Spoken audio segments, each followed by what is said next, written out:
Welcome everybody to this new animal webinar series. It's a very special webinar, and I think everybody around here is a little bit nervous today because we have several speakers in a row, which is a first for the project. So we are very happy today to co-organize this webinar with the Joseph Stefan Institute, which is an animal partner, and they're organizing this webinar with us as part of the communication and dissemination activities.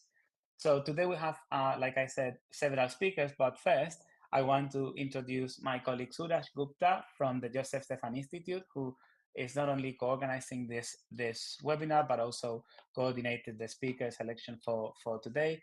Welcome, Suraj, and nice to see you here. How are you? Thanks a lot, Fer. Thank you for the introducing me. And so, as Fer introduced me, I am Suraj Gupta from Joseph Stefan Institute in Slovenia. I'm working as an assistant professor here, and my group over here, we are working on non-noble catalysts, non-PGMs. That's what this webinar is all about. And this is what we are also contributing to the animal. The idea of this webinar actually comes from the fact that this is what our group has been working on. And I mean, we would like to see a lot of non-PGMs in the market. And also we see that somehow non-PGMs are a bit underrepresented when we talk about the catalysts. When we go to big conferences, material science symposiums, we always feel that platinum takes the center stage. So we thought that this webinar will be a good idea to stir the discussion about non-PGMs and have experts from academia as well as the industries to talk about non-PGMs and also see how these things can be upscaled. So I am really grateful to all the speakers who actually agreed to be a part of this. I'm really grateful to Karina for joining with us today. And I think this is the first of this kind of series that we're organizing, but we will also try to make sure that we can make this sort of an annual event and come again next year. So I will not talk a lot, and I will hand back to Fernando to start the session maybe. Thanks a lot. Thank you so much, Suraj. So just a quick comment for those of you who are not experts in electrolysis or electrolysis. Non-PGM refers to non-platinum group metals. We're trying to reduce the reliance on conflict raw materials. So if you're interested in that topic, you can go to the NML website, nml.eu. We just released a very interesting blog post on the topic. On critical raw materials, so feel free to have a read to that. And then again, just some technical things. If you want to send any questions to the speakers, just use the chat function on YouTube Live, and then we'll pass that on at the end of the session during the Q&A. So today we have a series of speakers. First off, we have Karina Faber from the European Innovation Council, and then I'll keep introducing the speakers as they get here. So Karina is a program manager at the European Innovation Council, which is the funding agency in the European Commission that is responsible for funding projects like ANML, and then also projects with higher TRL. The goal of the EIC is basically to take projects from the very early stage research to technology transfer and actually market applications in the real world to make Europe more competitive in cool technologies. So Karina, thank you so much for joining us today. She will present the EIC and the different activities to promote innovation in Europe. The floor is yours. Thanks again for joining us. It's a great honor for us to have you on board. Thank you, Fer. Very nice welcome. And also to all of you, warm welcome from my side. So let me directly start. So the introduction was already perfect, both introductions. So what we like to see is when a technological solution addresses a societal need. And there, as you just said, with the non-PGM catalysts, this is really the direction to go. Now,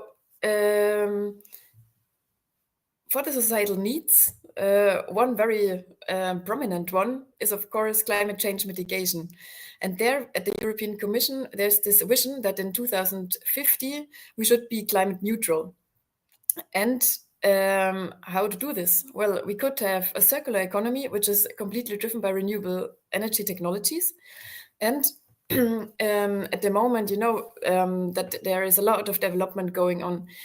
For example, on the massive electrification via PV panels, or also work on energy efficiency. But I think there's also a very important additional pathway which we should look at, and this is the production of renewable fuels and chemicals. So with this, we can assure seasonal storage of renewable energy. We can provide fossil-free feedstock to our industry, and we can also have energy resilience. But what we need for this is these renewable molecules in a really sustainable manner from renewable resources and at large scale. Now, just for the context or for the definitions. So what I mean with renewable fuels and chemicals, there are different technologies how to produce them. So you take, in general, 3 ingredients. You take green energy, carbon oxides, and water or other simple molecules. And then you have really a plethora of technologies how to convert these basic ingredients into a final fuel or chemical. And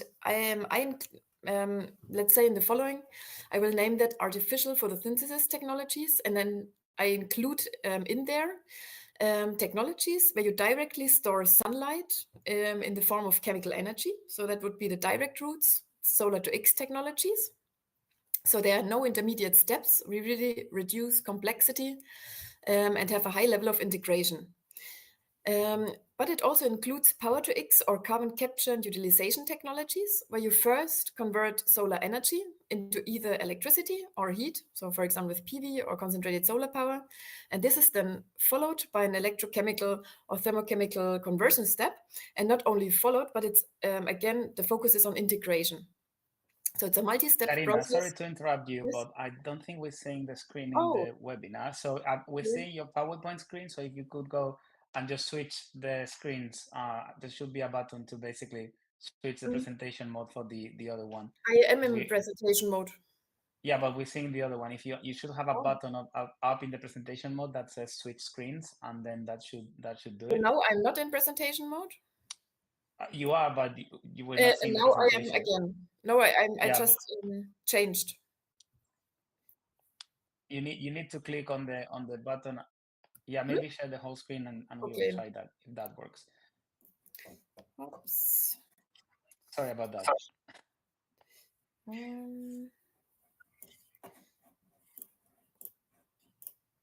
Okay, now you see the entire screen. Again, presentation mode. Okay, now better? Okay, now it works. Thank you so much. We can go. Thank you, Karina. Sorry for the interruption. Okay, we like the societal need to be addressed by technological solution. Big societal need, climate change mitigation, renewable fuels and chemicals, very important. Different ways or technologies how to produce them, from solar to X to power to X. And what I like very much about this field is that you can really provide solutions from the short to the long term. And talking about timing, when you develop new technologies, the right timing is really key. And for renewable energy technologies, it's really, if you want to have impact on the energy transition, then it's really time to do it now and to go to full speed. I think it's really important at this stage that we shift from the academic research to market-driven innovation. And what we see in these artificial photosynthesis technologies is that they are evolving, and we see that they are now evolving from their scientific roots to market-ready innovations in some cases. And that's good because there is an urgency to act. If you look, for example, at the electricity sector, there the tipping point is already over. So there we see massive electrification by renewables, for example, with PV. The chemical sector is still different here. It's still mainly driven by fossil fuels. It's massively based on a linear carbon economy.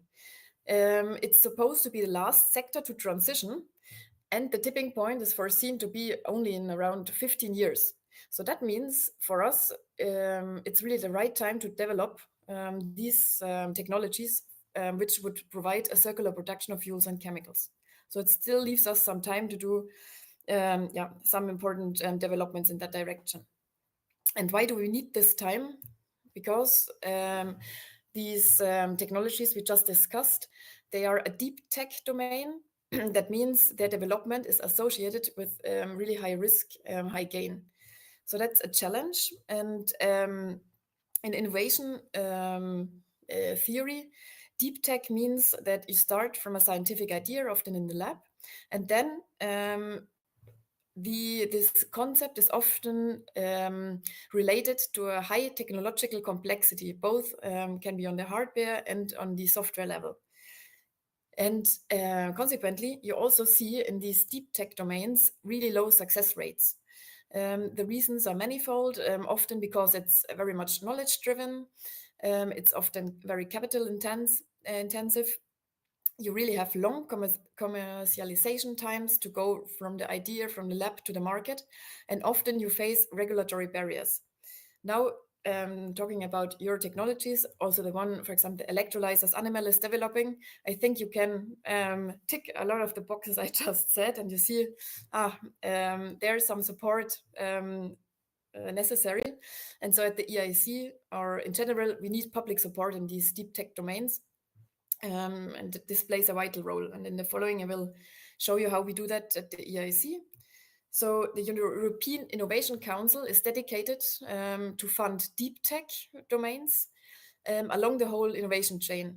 Fer already mentioned that. So we really fund from TRL 1 to 8, let's say, in different schemes. So one is our Pathfinder funding scheme. This is about fundamental research and it's collaborative projects. And then this is from TRL 1 to around 3, 4, let's say. Once this is finished, then you can apply to what we call a transition grant. It's again collaborative research, but really with a restricted number of institutions, so only the ones who then go or who want to develop the prototype following from the proof of concept of the Pathfinder, for example. And this is really to translate your research results into your first prototypes. And then at the last stage, so at around TRL 6, 7, we really want to scale up these innovations. And here we provide funding for individual small and medium enterprises, startups, both in the form of a grant, but also in the form of equity. For the topics, 50% around, let's say, of the budget is given in open calls. So it's a bottom-up approach. You can come with any idea you have. And the other half is given in the form of challenge calls. And there, at the EIC, the program managers sit together and we see which topics would need a specific funding scheme in the form of a so-called EIC challenge. Now, as I already said, it's important that we now meet the right timing, that we speed up and that we go from the pure vision to a wide tech deployment. And so I think the main question here to ask is, where's really the added value of the technologies in the field of artificial photosynthesis we develop? What's their future role? And already thinking also about the future market. So we address and the future societal need we address to make sure that then these technologies will really be deployed. At the EIC, we follow different strategies. So we do activities on to explore the state of the art. So it's very important for us to know where the field is. We also analyze the return of experience from running projects. And once we have this information, one really focus area at the moment in this field for me is to know if it really works.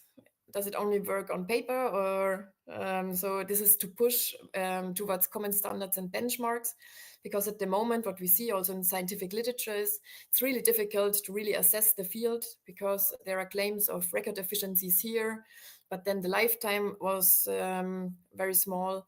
So it's to have standardized assessments, it's for the moment still a challenge here. But once we do this, also to compare all the different technologies I presented you, that's then really great, because then we have the necessary data to really see what is the added value. And this could be, for example, done via a holistic techno-sustainability assessment.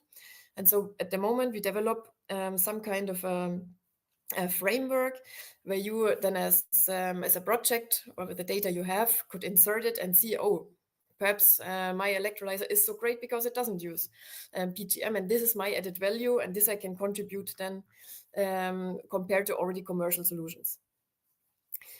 I didn't mention that before, it was, but these technologies do not only allow short to long-term solutions, but they would also allow to shift from a centralized to a decentralized production system.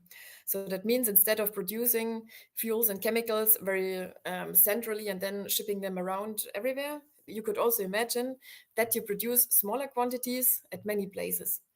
Since this is not so common, I think in that field it's also really important to start to look at scenario building to see what would it really look like the world if these technologies would be scaled up, and to already explore at this stage also the social challenges and opportunities we face here.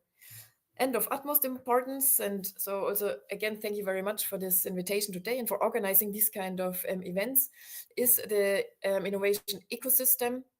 As you saw, it's a plethora of different technologies. There are a lot of different academic communities involved, from chemistry, physics, biology, and also different TRL levels involved, from academic research to startups to corporates. And I think it's very interesting and important to bring everybody together to build consensus, because like this we move, we will move ahead much faster.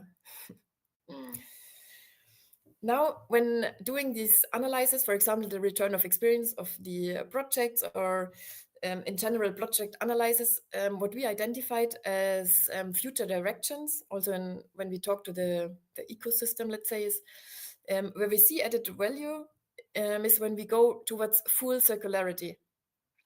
So that means solutions in this field where we valorize abundant resources. This is very much in line with the strategy of the European Parliament to establish a circular economy.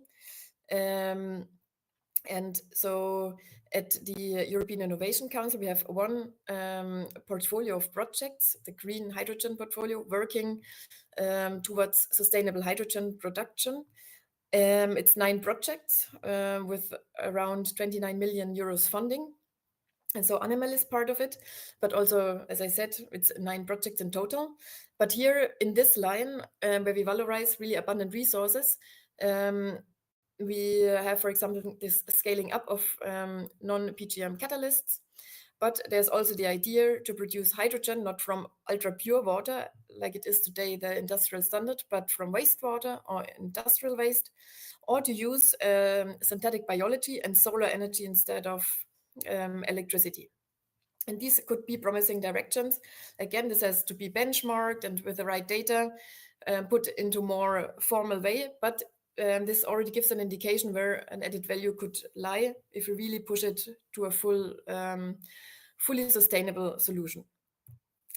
Now, so these analysis is good, but I guess for you also important is the funding. And so from our side, we have now an open call. You still have 10 days, 12 days to apply for our solar to X devices for the decentralized consumption of renewable fuels, chemicals, and materials as a climate change mitigation call. Long title, but the vision is quite short.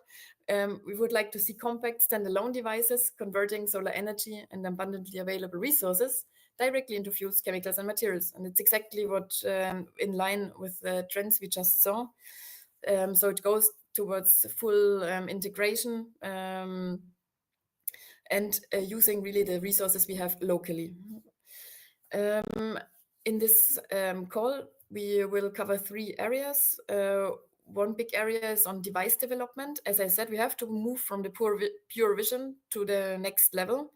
And for me, this is now really producing prototypes to show that these technologies work in practice.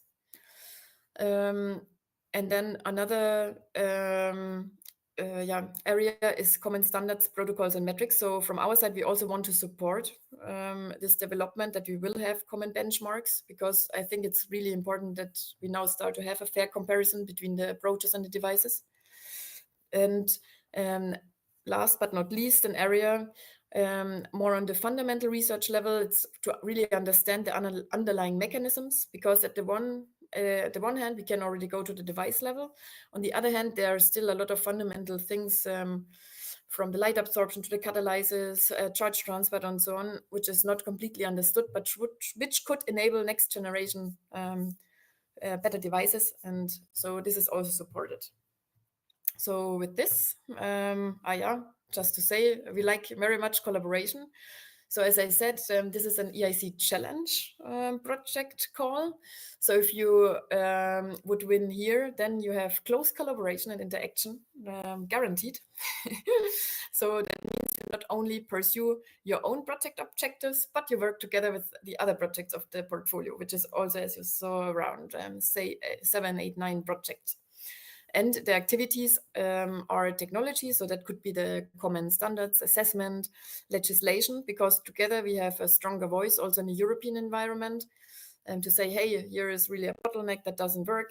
For our technologies, we have really a problem to scale up. Of course, communication and dissemination, as we have the activity here today from Animal, and also to think about this transition of technology to innovation, how we can get it really to this next stage, for example, in the form of this techno-sustainability assessment. And with this, I would like to thank you, and thank you again for the invitation, and enjoy the rest of the conference. Thank you so much, Karina. I had a few questions ready, but I think we may need to move to the next speaker. You brought up some very interesting topics today. I really like the ideas about decentralizing chemistry and making it circular. That's both very important points in the in the field of chemistry towards like climate neutrality. And actually, I wanted to also remind everybody here that the Pathfinder funding is not only a way to the transition, but it's actually just a way to TRL4, and it opens the door to many other funding strategies in Europe, like the joint undertakings and many other industrial initiatives. And I think there's a lot of success cases there in the EIC, which I'm sure we can, share very soon. And it was really nice to hear about the Solar 2X call. I know that a bunch of people hearing this webinar are going to be interested in that because of the overlaps between green hydrogen, Solar 2X technologies. Thank you so much for joining us today. I know you can't really stay to the Q&A later, but if we get any questions for you, we'll forward them along. And thanks again for joining. Thank you. Cool. Thank you so much, Karina. So now I'm going to introduce the next speaker for today. It's a great pleasure for me to reconnect with Alberto Bucci, because we met a long time ago in ICIQ when I was the comms officer at the institute, and I think he was a postdoc there, and now he's sort of transitioned into entrepreneur, and he's created his own company. He co-founded Joltech Solutions in 2022, where he now serves as Chief Technology Officer. He's got over a decade of experience in catalysis and artificial photosynthesis, and he's going to talk about how Joltech develops new catalytic coatings for electrochemical applications, actually doing things for industry and actually selling stuff, which is, the goal of NML and many other projects, to take things from the lab to the fab. Alberto, thank you so much for joining us today. Thank you very much for the invitation. Can you hear me? We can hear you fine.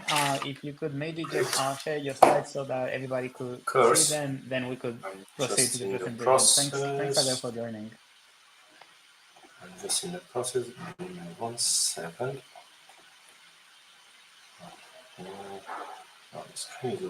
I'm, very curious about the coincidences, because our own company, Agatha, which is a partner in NML, also started in 2022. So we have clearly so much to talk about, in the the road to creating a company. I'm sure your challenges are completely different to the challenges we face as a science communication company, but I'm very interested to see how Joltech is working into developing new coatings for electrolysis and electrochemical applications. Yeah, if I was able to connect this, is gonna be much faster, but for some reason it's not reading my PowerPoint. I see I can share my browser, my other programs, but not the PowerPoint. I think the easiest solution is to maybe share the whole screen. If there's, it will not be shared until you share the PowerPoint, so don't worry. We'll only see your presentation publicly. Okay, are you able to see it right now?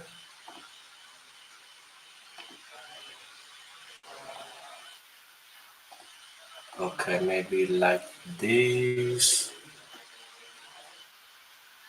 Oh, great. Yeah. Perfect. Now we see it, and now we see it full screen. So now, Alberto, the floor is yours. Sorry, everybody, for the technical difficulties with so many people. But yeah, Alberto, please go on. Thank you very much for the invitation, Fernando, and it's a real pleasure for me to be here today and talking about what was our journey since the Constitution and what we are currently doing. I will not make a big introduction about Jolt and about myself, as Fernando just said, that we meet the first time at the ASIQ, and at that time I was already working at this technology that then was transferred to the company.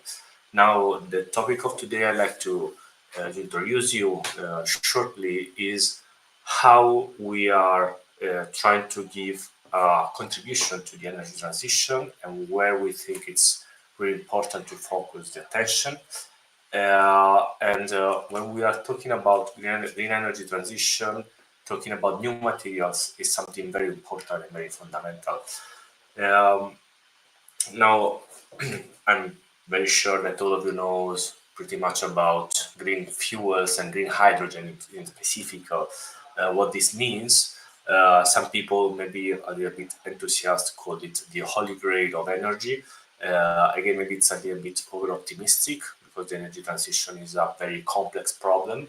That means that it requires an integrated approach of many different solutions, but for sure, the green hydrogen is something that is incredibly appealing because it allows us to use something that is very abundant, very in principle very cheap, like sunlight, wind, and water, and to combine them together into an electrolyzer to produce something that can have multiple applications. For instance, we can make electricity again, combining the hydrogen and the oxygen generating during the electrolysis step into a fuel cell, or we can use it as a direct fuel, or, which is probably the most appealing sector, we can store this energy in something else. And when I say something else, it could be a fuel, or it could be ammonia, which is actually probably the most important market for green hydrogen. So this procedure is quite convenient. You can mix together water and electricity. The process is quite robust, but still needs to be improved, and needs some workaround to make it really scalable and really get into our lives to be part of this energy transition. Now, if you look at an electrolyzer, whatever it is, now we are focusing on water electrolyzers, you can see basically the full system as a sum of many different pieces. For instance, you have different tanks, power units, gas separators, but the place that is very important, the more technological part of the entire electrolyzer, is the stack, which is constituted by many different pieces. Basically, the stack is the sum of many different electrochemical cells. So if you look more into the electrochemistry and the electrochemical cell, you realize that a cell is the is the sum of many different components. You have plates, you have gaskets, diaphragms, or membranes, depending on the technology. This is not very important at this stage. But the very heart of any electrolyzer is constituted by the electrodes. The electrodes are the anodes and the cathodes that constitute the cell. At the anode, we have oxygen evolution reaction that takes water and oxidizes it to oxygen. And at the cathode, you have the hydrogen evolution, so the reduction of water, of protons, depending on the technology.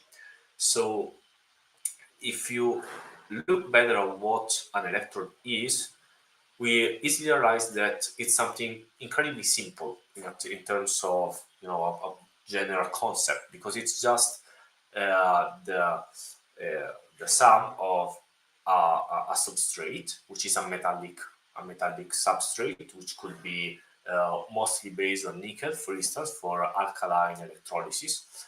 And then you have to apply on it a coating, because the coating improves the efficiency and the lifetime. Looking better at this coating, you easily realize that we just need 3 different requirements for the coatings to be something that really can make the electrolyzer working better and for prolonged times.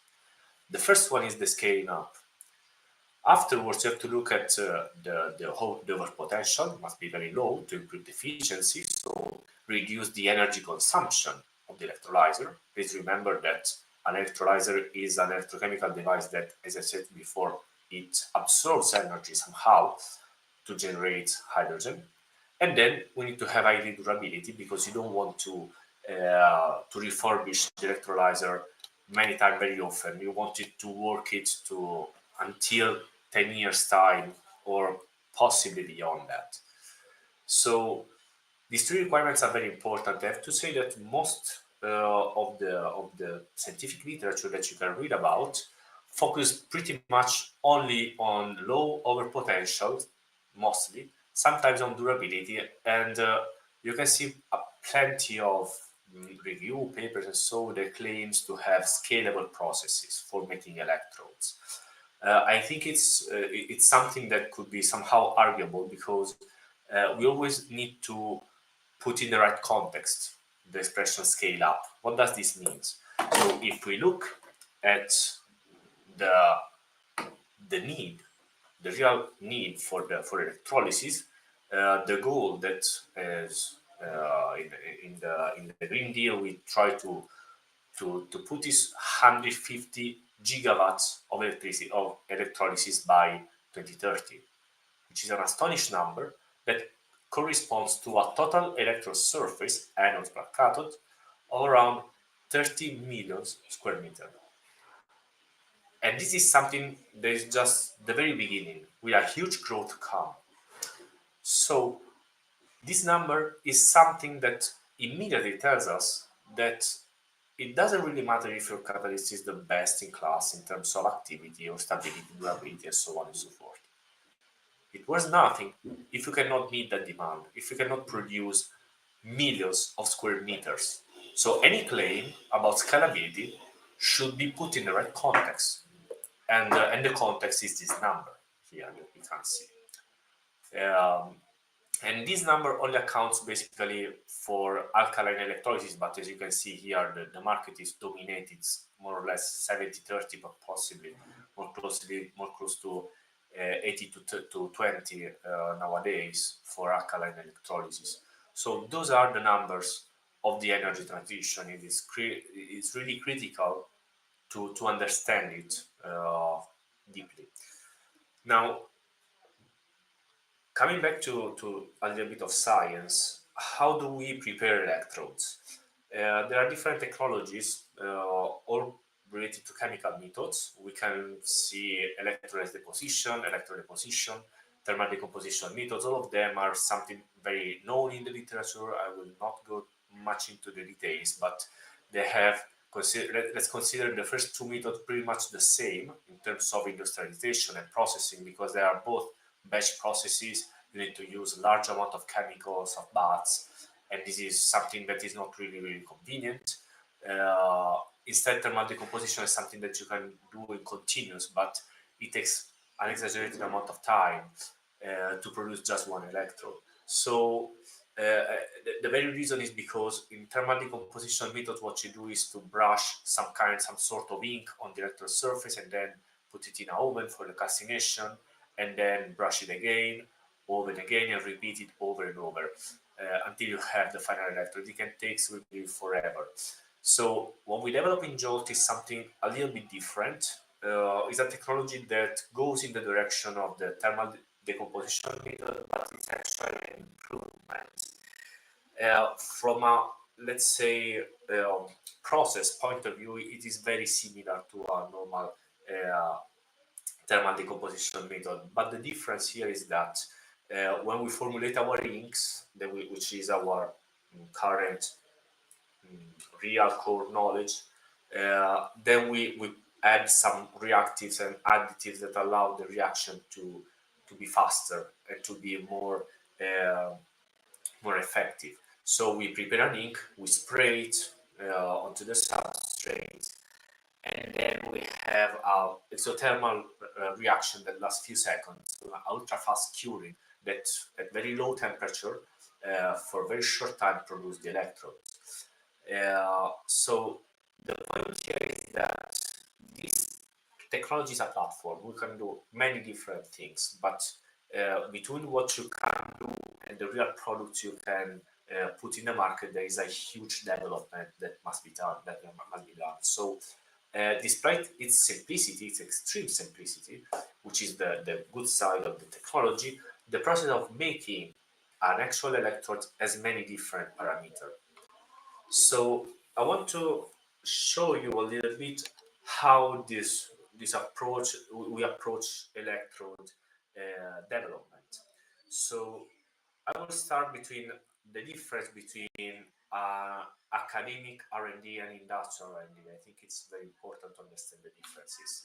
In academy, you start with synthesis, you do some characterization of the material that is the electrocatalyst. Then you make electrochemical tests, normally under conditions that are extremely far from the industrial ones, which is also very important to remark. Then these results feeds the theory that allow us to bring new knowledge that drives the synthesis. And this is a circle, a virtuous circle, that allow us to have the knowledge that we currently use. Under industrial point of view, the process is more or less similar. We made a lot of less characterization because we are not really looking at the very hard. We are not going very deep into the science because we are a company. We are not an institution. Then we do test, real life operations, scale up, which is something, as I told you before, very important. And at the end of this, we have a new product. So we start from a TRL 1, and at the end of this, we are at a TRL more or less 7 to 8. We are not already commercializing at this stage, at this level, because this stage is purely R&D, but at least we have something that we know it is scaled, and it is and it is working under real life operations. So this is the two different approaches that allow you to prepare your catalyst. Something that I would also like to stress more about that is that in academy, normally you're looking at structure-activity relationships, which is very important because it tells you how a catalyst should look like, which is very important, but it does not really means that you're able to actually synthesize your catalyst. You have some concept about how to make it, how a perfect surface should work, but you don't know how to achieve it. So what we are actually looking at is something different because it's something that needs to be closer to the application, which is process structure activity relationships. That is, given that I have a catalyst that in theory works very well, so this is the prediction of the activity and the prediction of the structure, how do I can really prepare it? So how should I synthesize my material? And I also add it in a scalable manner because of the reason I told you before. Without scalability, you really have nothing. You might have a niche product, very good to see, but but no really clue, no impact in energy transition. So this is the approach we use. Now, consider that the simplest coating process involves many different steps. Normally it is four, but actually it's a little bit more complicated, and for each one you actually have many different parameters. So you need some rational approach to develop the coatings, because again, what you want to do is to link the process to the structure and the activity. So what we normally do is to approach the problem in the making of the coating validation through a funnel strategy.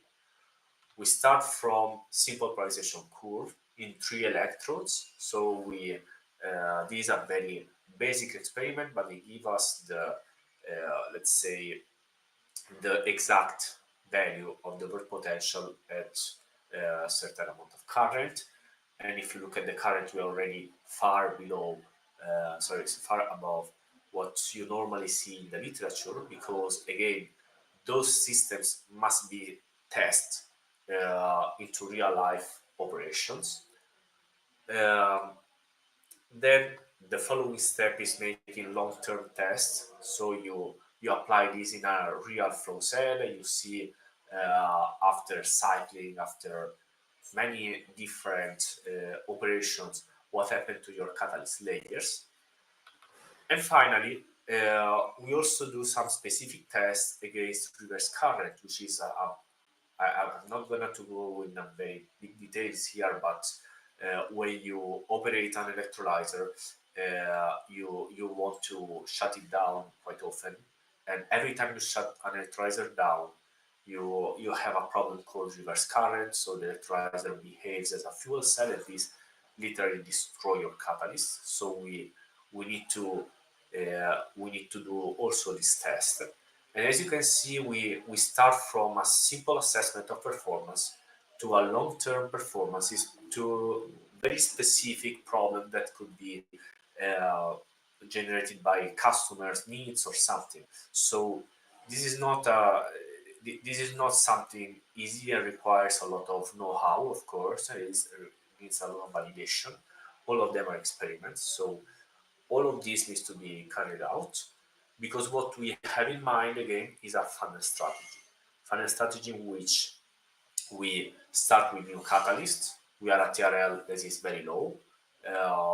We record this fast polarization cruise. It takes more or less 1 hour, but only, I would say, to be very optimistic, only a 10% of the catalyst that we normally develop uh, satisfy or meets the KPIs in terms of activity and initial degradation stability assessment.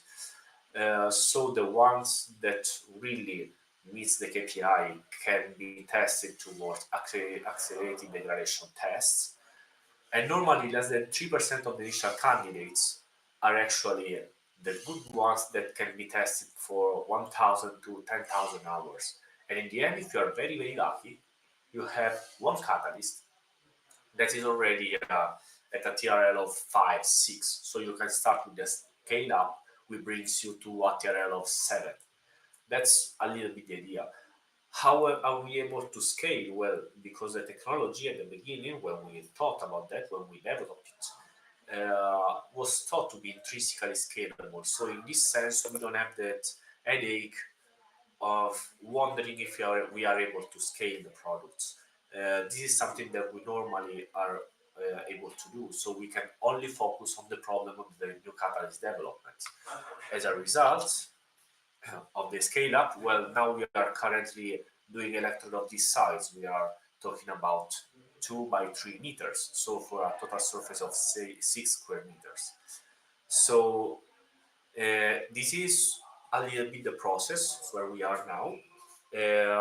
I think that's pretty much everything. I'd like to thank you very much for the attention. This is the team. We are 4 founder and a team of R&D people plus, of course, all the people involved in the operations of the company. Our is a really fast-growing team, and I would say general company with plenty of investors that believes in us. So I'm really lucky that I'm part of this. And Nadine, thank you very much for your kind attention. And I don't know if you have any question or we leave the Q&A for later. Thank you very much. Thank you so much, Alberto. We will indeed keep the questions for later. So if anybody has questions, please pop them in the YouTube live chat. I think the talk was really interesting. I have some questions about like how the venture is going and the sort of capital that you've raised so far. What are your plans for growth in terms of becoming a bigger company? But it was really interesting to talk and to hear about electrodes and coatings. Because that's also one of the goals of NML. We try to do seawater electrolysis, which is especially hard because of all the chlorine in there and all the super corrosive environment. So of course coatings are really important. So we may need to have a separate chat to see how we can collaborate with NML and the projects that will follow. We will have the questions afterwards. Thanks again, Alberto. I'm going to go on and introduce our next speaker, who is Sergio Perez-Bakovic, who is a research development engineer at NEL.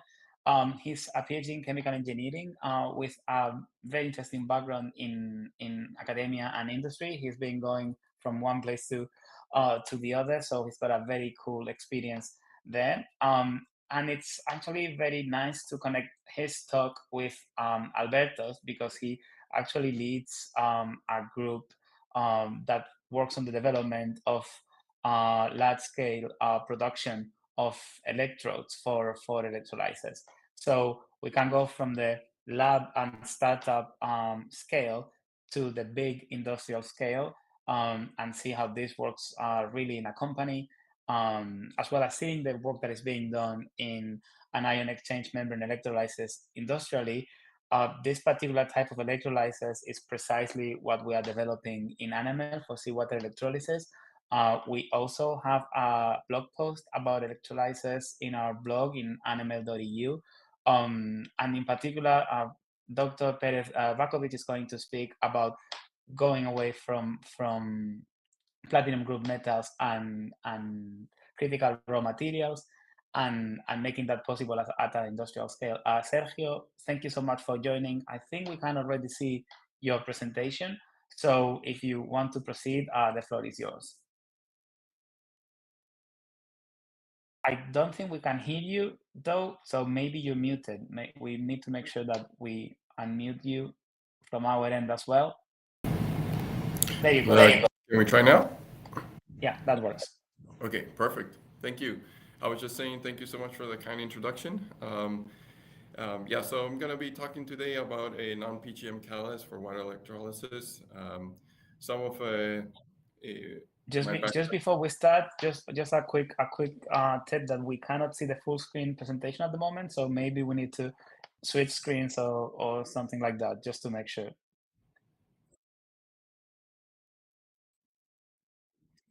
Okay, let me try to see that. Oh yeah, you can go on with the introduction. It's a real pleasure to have you here today, Sergio. Thanks for joining us.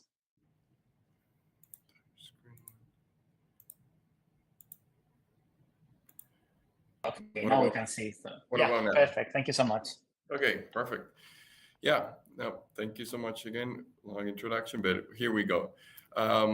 So yeah, just a quick outline for my presentation. I'm just going to be talking a bit of NEL's history, some of the commercial alternatives that we have, and then I target this talk, especially since the discussion is about a non-PGM catalyst.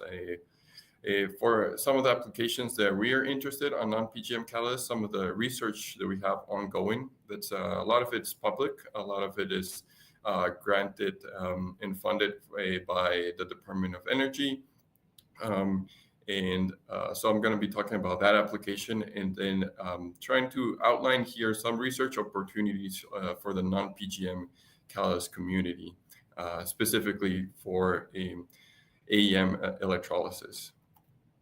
So brief background on NEL's history and its experience. So Nel has two divisions. As you can see in the top there, it's the outline of the timeline of Nel Hydrogen, the parent company, which started with traditional alkaline products. In the bottom, you have there what originally was Proton On-Site, the division where I work in the US. We started with PEM electrolysis, and in 2017 we formed together with the alkaline division, and now we're part of the full parent Nel Hydrogen family. So Nel Hydrogen has the ability of provide the solutions both in alkaline electrolysis and in the PEM electrolysis. As I mentioned, there's these two divisions that Nel has. The alkaline division on the right is in Norway, where we have a facility that has been growing from 500 megawatts to 2 gigawatts as it's being expanded. Really, this technology, as I showed earlier in the timeline, we've been making those electrolyzers for over 90 years. So a vast experience on the manufacturing in the large-scale applications. And on the left, you can see there a picture of actually Wallingford, where I'm actually currently right now. The division of the PEM electrolyzers. We have also a very wide range of experience with a history of over 25 years of making electrolyzers. Our facility right now has been going through expansions to increase our capacity to 500 megawatts per year.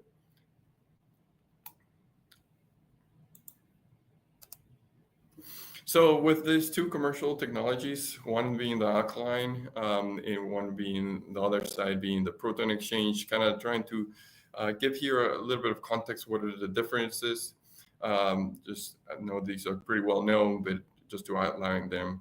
In traditional alkaline, the catalysts are more common metals. There's a low cost but in high efficiency of these stacks. These are suitable for grid applications as they can be scaled up significantly. Proton exchange membranes electrolyzers, they have catalysts that are more rare. These provides the opportunity of a higher output in being operated in a benign electrolyte. There's also a fast response that this provides, this ability of being able to withstand the variable loads and have a large dynamic range. So with these two commercial products, Nel can suit any of the demands and requirements from industrial scale applications in megawatt scales. And a couple of examples of this that I really like to highlight, both in the alkaline and in the PEM, are two that we have actually in Europe.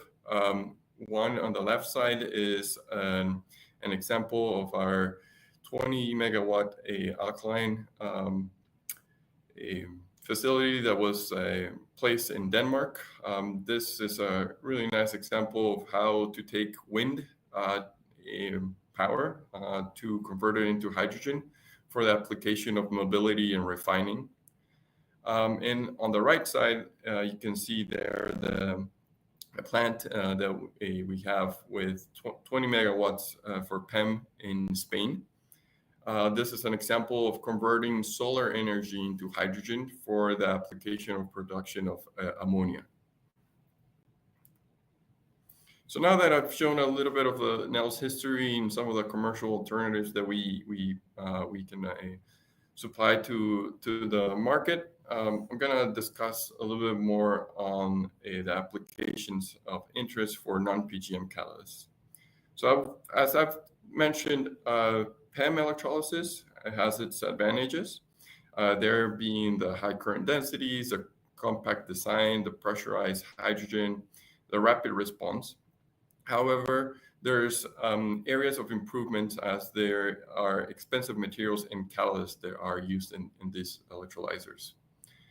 In alkaline electrolyzers, there's opportunities to improve on that based on the fact that they usually tend to run on lower current densities. They require larger areas for the electrodes, and they can have some a lower pressure requirements. So, but the advantage of alkalines is also that it provides you a lower cost of stacked materials, and then of course, in terms of the catalyst, a non-PGM catalyst. So we've been doing a lot of research that has been funded, as mentioned, by the DOE on AEM electrolysis, trying to come together with the benefits of PEM and the benefits of alkaline to make an electrolyzer that uses a non-PGM catalyst to start. It allows high current densities, and it can be compact. It can also provide a pressurized hydrogen product. It can respond rapidly to demands of power and supply of energy. And it, of course, can be of low cost materials. My talk will be focused on AEMs, as this is an area of interest for us, an area of research that we've been doing. So within this research opportunities for non-PGMs, I think when we always talk about non-PGMs, we look at the periodic table and we say, okay, there's the platinum and the iridium, which are expensive. Then there's the low PGM that can be an opportunity.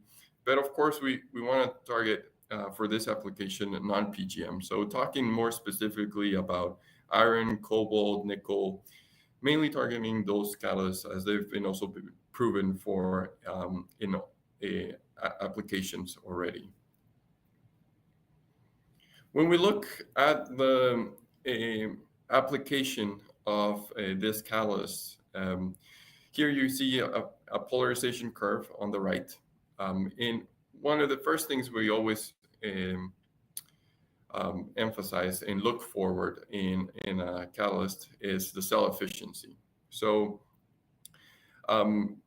cell efficiencies with non-PGM catalysts can achieve very high performance. So current densities that are above 1 amp per centimeter squared currently.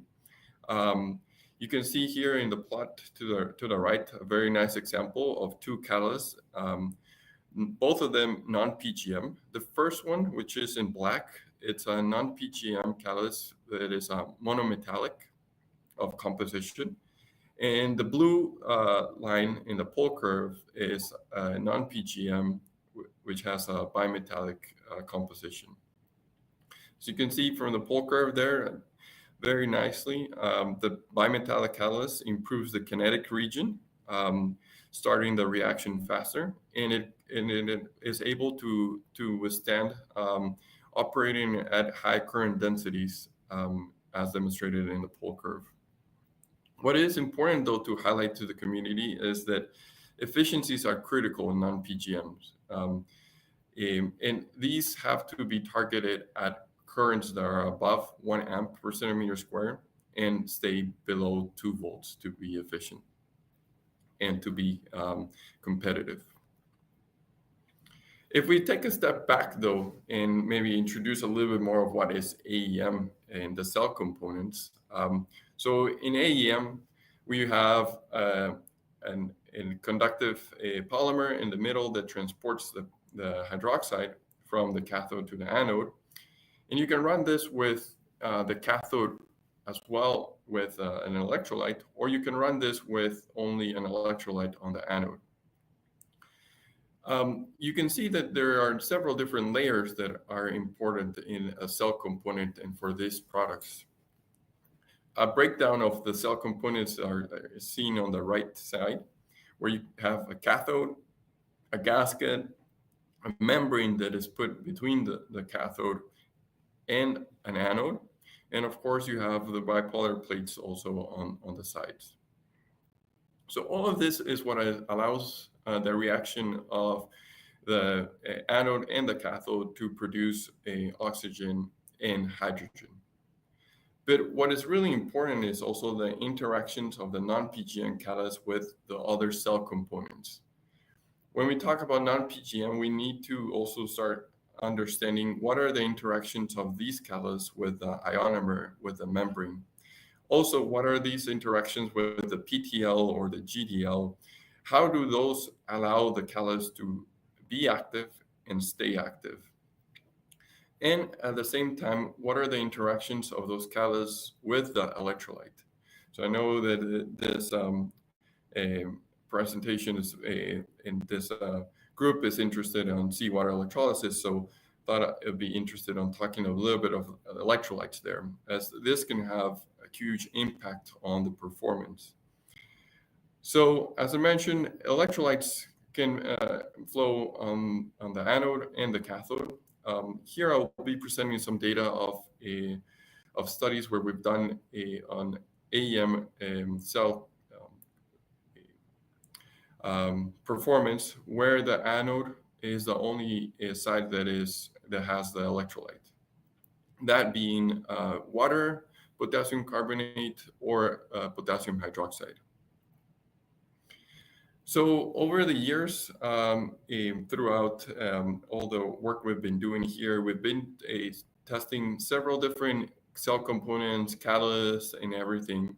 And on the plot to the right, you can see a plot with several different dots. Each dot represents a single test result, where a cell was held at 2 volts and the current density was measured. We were trying to do this study to identify what are the alternative cell construction, cell components that are able to achieve higher current densities with a maximum voltage of 2 volts.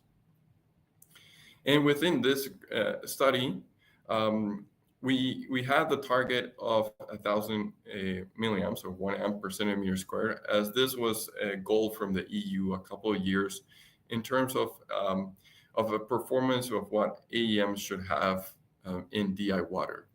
And we really wanted to understand if this was possible. And what were the opportunities for us to improve in this. So here the results show that if you run with water, your current densities are limited. But if you start adding an electrolyte, and even you don't have to add too much, even to the extent of 1 weight percent potassium carbonate or potassium hydroxide, your performance increases significantly. We can reach and surpass the goal of 1 amp per centimeter squared. That was the target. And what this really shows us is that the cell performance of this non-PGM catalyst can be greatly impacted by the interface, as I was mentioning earlier, with the other components of the cell. This showed that the potassium hydroxide electrolyte can increase the performance of a cell and these non-PGM catalysts by 5-fold in terms of the improvement in the performance of the cell. At the same time, as we do the evaluation of this non-PGM catalyst, we're always interested on durability. Durability is, of course, harder to assess as it requires a long testing in a lot of hardware, as some of those testings have to be pretty much excluded from other testing and be kept for one single testing. But now we have a large capacity of testing and a lot of experience with a commercial system. So we have many testings that we can use to evaluate this. Here on the right, there's a plot of the data that we collected of an AEM stack. Here, the target was really trying to see if we can reach with an AEM that had earth-abundant PTL components as well, not only non-PGM catalysts, but earth-abundant PTLs, and a low concentration electrolyte. If we were able to reach 1,000 hours of consistent durability. So this cell was held at a constant a current density, and we tracked the voltage. As you can see from the data, very nicely, it stayed very consistent throughout the 1,000-hour test that was done, allowing us to demonstrate that AEM stacks are able to provide that stability and performance. So when evaluating non-PGMs, as I was mentioning, it's very critical to demonstrate the durability. And of course, durability, many times we see it as just this plot where it's a straight line and trying to get degradation rates. Of course, it's important for non-PGM catalysts to have a very low degradation rate, as that impacts, of course, the lifetime of the system. But it is very critical also to understand what are the degradation mechanisms and what really can cause a catalyst to deviate in their performance and make them lose activity.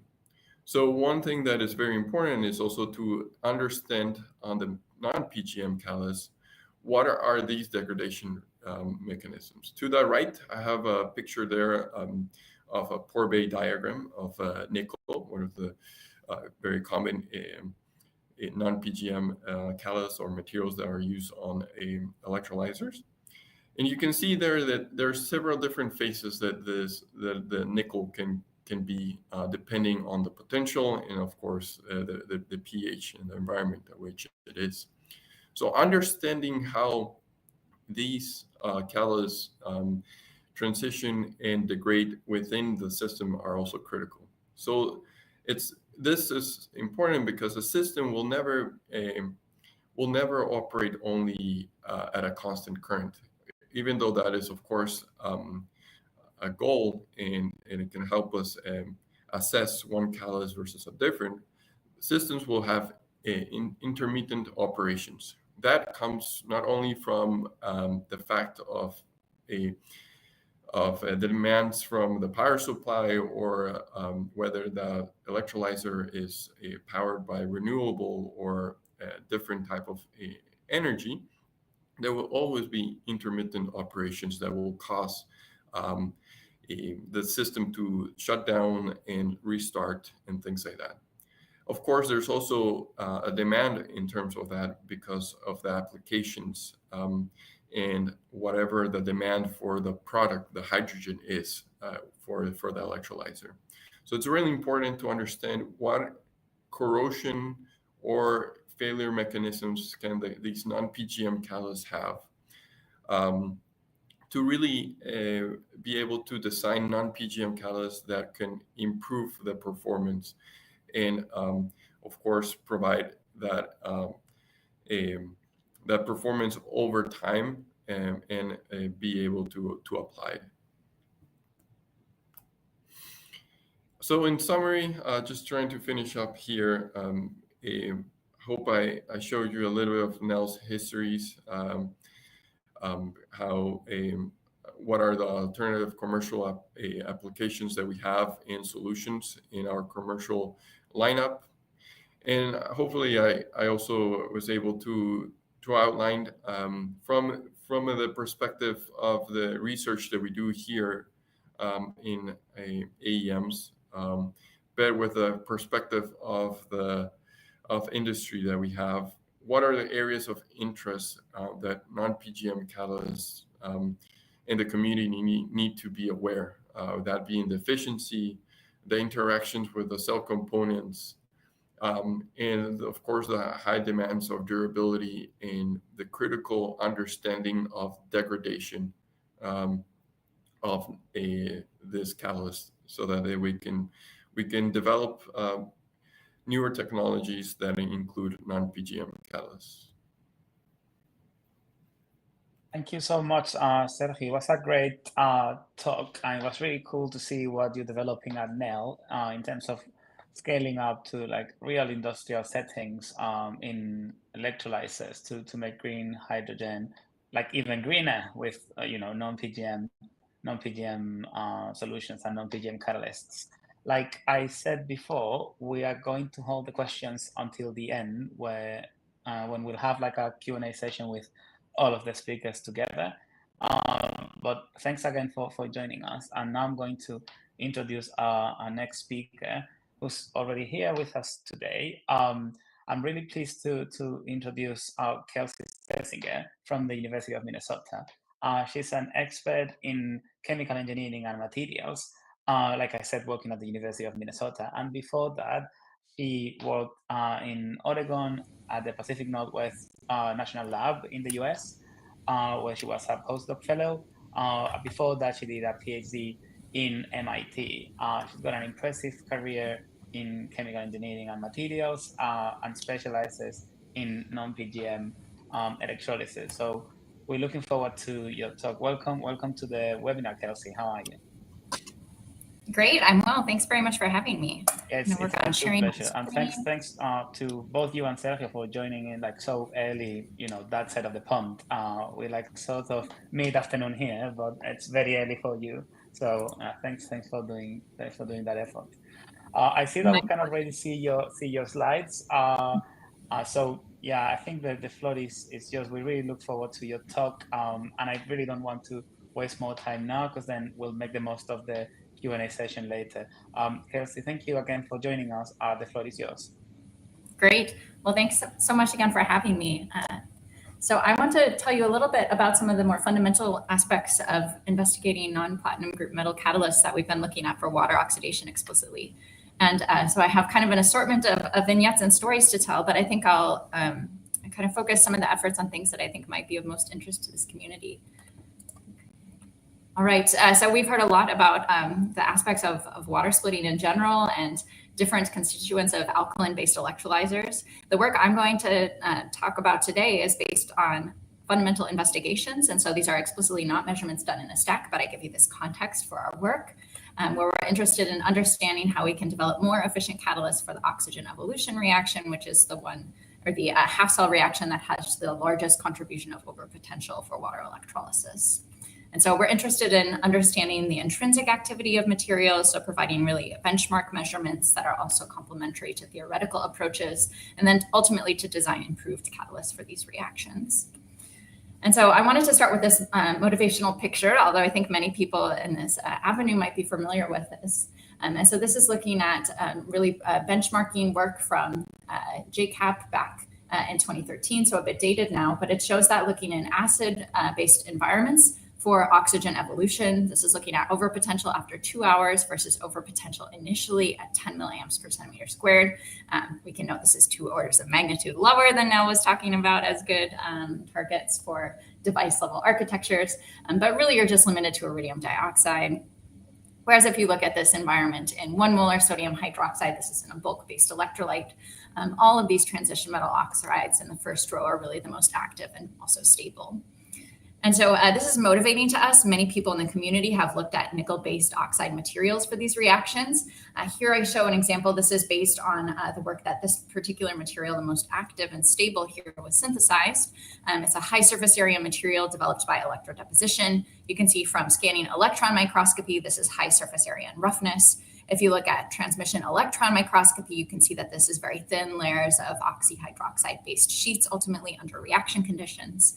High surface area is really great for actual deployment in electrolyzers, aiming at things northward of 1 amp per centimeter squared. But when we think about how to understand these catalysts and develop them fundamentally, which is the focus that I take in my lab, it's really challenging to look at these materials and even just quantify surface area. So how many sites are exposed to electrolyte, let alone things like defects or crystallographic orientation or surface stoichiometry in mixed metal oxides. And so then working with these inherently high surface area materials can make it really challenging to design and ultimately understand these oxide catalysts in order to hopefully develop more active and stable and efficient materials for deployment. And so the approach that I'm going to tell you about today is looking at a simplified system, so a model system, and it's model in two ways. The first is that we take a model oxide architecture. So we work with a material called the perovskite crystal structure. Here I have the chemical formula for this. So it's ANiO3, or we're going to work with nickel as our primary transition metal, but also substitute it. So here our transition metal is octahedrally coordinated to oxygen, and it's encased in a rare earth or alkaline earth cubic frame. We like this crystal structure because it enables us to do things like substitute on our A site in our cubic frame and do things like change the oxidation state of our nickel center, or our propensity to oxidize, which has implications in water electrolysis. And we can also understand in a really detailed picture things like the electronic structure from a molecular orbital type perspective, as well as a band type schematic. And so we use these principles and methods to characterize the electronic structure to better understand the activity for water oxidation. The second way in which we simplify the system is we look at epitaxial thin films. So this is inherently the lowest you can get in terms of surface area material. So these are flat conformal surfaces with atomic level roughness that you can observe via steps in atomic force microscopy. And we call them epitaxial systems because we take a single crystal electrode and we grow coherent to that lattice on top of this. So this is an example of a transmission electron microscopy image where you can really see that perovskite type crystalline framework, even all the way to the surface of these materials. So these material architectures are inherently far from application. We're not going to put an epitaxial film in an electrolyzer, but what they do is allow us to better understand aspects of materials activity and material stability that we hope are informative to ultimately designing high surface area materials for application. So I'm going to talk in more detail then about what we think happens during water oxidation in alkaline environments. And so here I have the simplest way that you could write this reaction mechanism, assuming that your reactants are 4 hydroxide species.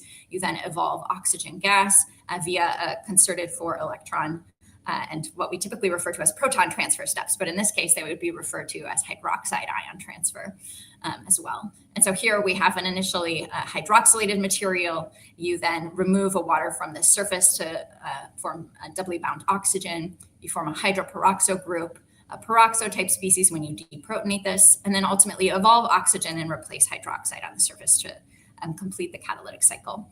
This is the simplest mechanism that you can draw. In some cases, we know this is not a mechanism that is consistent with the experimental details, and I'll give you some details about that later. So based on this and many other measurements, people have then hypothesized that you can say for oxygen evolution in these simple reaction mechanisms, you have 2 rate determining steps. One, when you bind oxygen too strongly. In the molecular orbital picture, you can say this happens when your EG occupancy, these are these anti-bonding orbitals, particularly in the Z-square direction. When that is lowly occupied, that binds oxygen very strongly. In contrast, if you have weak oxygen bonding, which comes from a higher occupation of anti-bonding orbitals, you then expect this deprotonation step to form peroxo-type species as rate limiting. And so we've done a lot of work with this system. This is even work starting from my PhD in Yang-Xiao Horn's group at MIT. And so in general, when we think about these potentially limiting steps, so this is that one example of a rate determining step going from oxygen to a hydroperoxo type species via interaction with hydroxide and electron transfer. This can happen via a concerted mechanism. This is typically what's thought of as the most efficient for these processes. But it can also happen if you have a material with strong hydroxide affinity to have a hydroxide transfer first and then subsequent electron transfer be rate limiting. Or it can go in the opposite direction. If you have a material with really strong electron affinity, something that's very conductive, you can then have hydroxide ion transfer be rate limiting. And so we've developed a general understanding looking at these materials and their electronic structure to understand that hydroxide affinity or basicity. And we've done this by looking at the location of the Fermi level relative to the oxygen redox couple, as well as looking at the oxygen 2p non-bonding states. You can do this for a range of different transition metal oxides, particularly in this perovskite oxide crystal structure. And you see that this base material, which I'm going to talk about here, lanthanum nickel oxide, has a really strong electron transfer. It's a very conductive material in its native form. And we expect it then to be limited by proton transfer. So I mention this because this has important mechanistic implications to reactor design. If you were to, say, design a lanthanum nickelite system which had increased conductivity, you wouldn't expect it to increase your overall rate of reaction. So we've looked then at trying to understand from a fundamental level how to tailor the activity of these materials for water oxidation. We've looked at this through a crystal field type picture, looking at molecular orbitals to try and tailor nickel oxygen bond strength, and ultimately looking at through a band-based schematic as well. So we've done this through many different systems, leveraging this real epitaxial system architecture. And so one of the ways in which we have done this is by looking at what we refer to as epitaxial strain. That's when we grow on a single crystal surface, and we can tailor that in-plane lattice orientation and subsequent out-of-plane orientation through epitaxy. We've done this as well, looking at a more band-type schematic for highly covalent materials by substituting on our alkaline earth or rare earth cubic frame a strontium 2+ ion for a lanthanum 3+. This tailors the ability of nickel to oxidize and ultimate reactivity, and also changes the ability of this material to reconstruct in situ, which I think connects really well to some of the stability discussion that was happening earlier. And the third way we've looked at investigating this architecture and the ultimate electronic structure is by substituting on our B site our nickel in this material with iron and a less electronegative element. And this modulates electronic structure and the propensity to oxidize and ultimately activity as well. So I have slides on all of these things, but I'm going to focus on the latter two because I think they're the most interesting to this community in terms of looking at investigation, and then ultimately muse a little bit on how I think there are differences between the work that we do and ultimately the work that needs to be done, which I think has really nice synergies with the presentation from now. So briefly, the way that we grow these materials is by a technique called molecular beam epitaxy. The way that this works is we have solid diffusion cells. These are heated, and then you get a molecular beam of material that is then deposited onto your substrate in an oxygen-rich environment. That ultimately leads to an oxide material. We can characterize this very well with reflection high energy electron diffraction to look at the surface structure as well.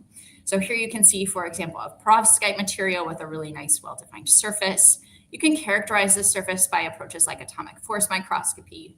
You can look at residual strain with reciprocal space mapping, and ultimately also measure the resistivity of these materials in an in-plane architecture if you grow on an insulating substrate. So I'll breeze through the fact that we've looked at these materials by strain. We understand really well where electrons live in the materials through applications like X-ray linear dichroism. And ultimately what we see is that compressive strain within the lattice increases overlap with apical oxygen, which we would expect to enhance oxygen evolution. When we measure activity, the way that we do this is in cyclic voltammetry measurements. You might notice that my current densities are microamps per centimeter squared, not amps per centimeter squared. This comes from the fact that we have an inherently flat and conformal film. If I try and drive my material to amps per centimeter squared, I just have a bubble. And so this is some kind of inherent differences between our systems and more applied ones. But what we see is that this compressive strain enhances oxygen evolution, and we can really unify this with our understanding of these materials from an electronic structure perspective. What I want to focus a bit more on, though, is understanding how we can tailor these materials with what you might refer to as heteroatom doping. This is perhaps more able to be integrated into something like an electrolyzer device, although core shell architectures can introduce epitaxial strain into systems as well. And so I'll talk briefly about this and then think about the overlap as well and means to advance the field. And so we've looked a lot at this material, lanthanum strontium nickel oxide. And so when you put lanthanum and strontium into your material, in part it can stabilize your nickel oxidation state, but also tailor this. And so we can actually look at this explicitly, the oxidation state of our nickel, through two approaches. One is looking at our oxygen K edge. This is an X-ray absorption technique. It looks at unoccupied states.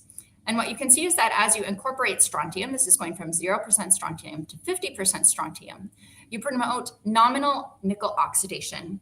Why do I say nominal nickel oxidation? Here we're actually looking at something that comes from overlap between oxygen and nickel states. So this is also effectively looking at oxidizing your oxygen in your lattice structure, which has implications on stability and reconstruction.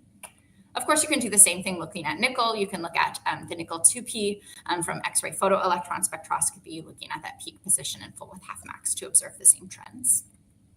And so we've looked at this material a lot, and we're really interested in deep fundamental understanding and understanding electronic structure. And so when you incorporate that strontium 2+, what you also do is not just increase or nominally oxidize your nickel, you also increase the overlap, or what we call covalency, between nickel and oxygen. You can think about this as effectively pushing your Fermi level down into your nickel 2p states. This makes it both easier to transfer charge, but it also increases that hydroxide affinity that I mentioned we think limits the reaction rate in these materials. You can, of course, then measure your activity for water oxidation, which we do via cyclic voltammetry, where you indeed see that this 50% strontium is more active for water oxidation.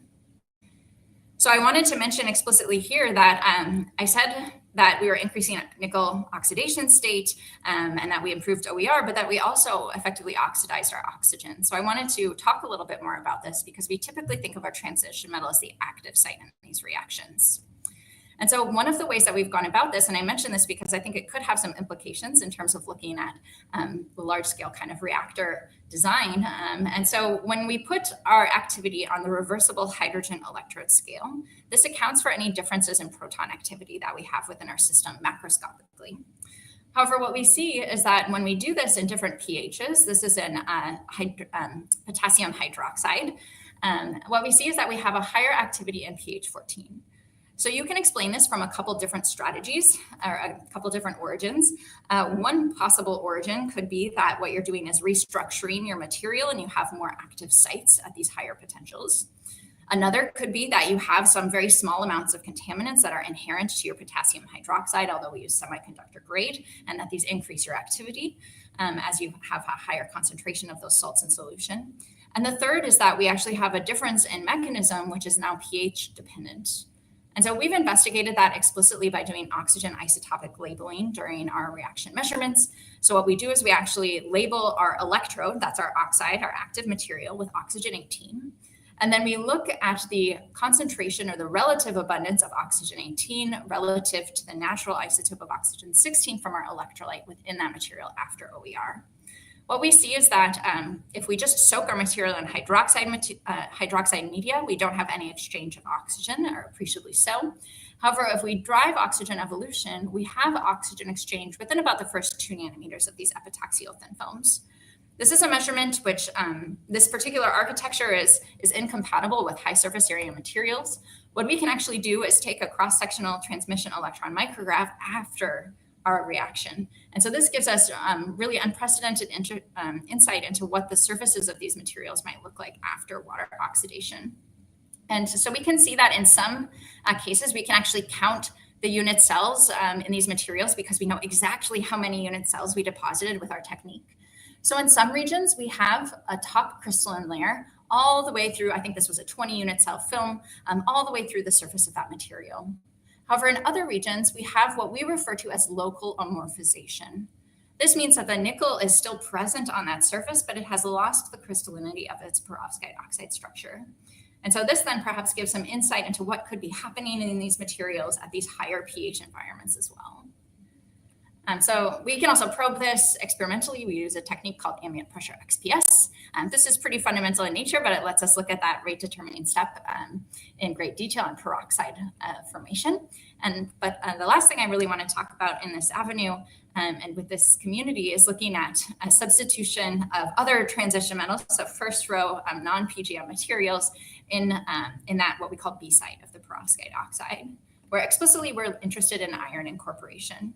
We're interested in this based on a really wealth of information in the non-PGM community, looking at nickel iron oxyhydroxides, where we were really interested in these materials because of their high activity and stability, but really wanted to investigate them from a more fundamental nature. So again, we can take this perovskite oxide structure, we can substitute iron for nickel on this transition metal site. It maintains its octahedral network, and we grow them in activated oxygen to minimize oxygen vacancies.